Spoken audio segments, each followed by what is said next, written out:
This is the Lone Creator YouTube. We hope this video helps. You start by opening the document and saving a quick backup so you can revert if needed. Next, you click the Review tab. This is where Word's grammar tools live. Once there, open the editor pane.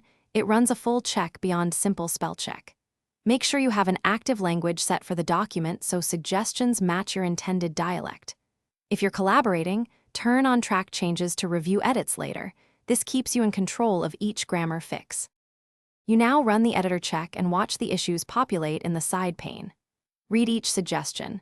Word flags grammar, clarity, conciseness, and formality, so decide whether to accept or tweak the proposed text.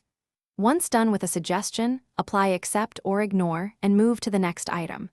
Make sure to expand complex suggestions to see explanations. These help you learn the why behind each correction. If the tool is too strict, modify the writing style settings to match your document's tone. You finish by manually scanning passages that depend on context, like names, acronyms, or industry terms the checker might miss.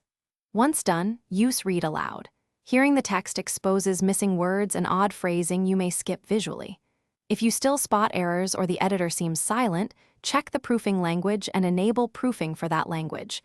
Then add repeated exceptions to your custom dictionary. One tip: if suggestions disappear, restart. Thanks for watching. Consider subscribing if we helped you.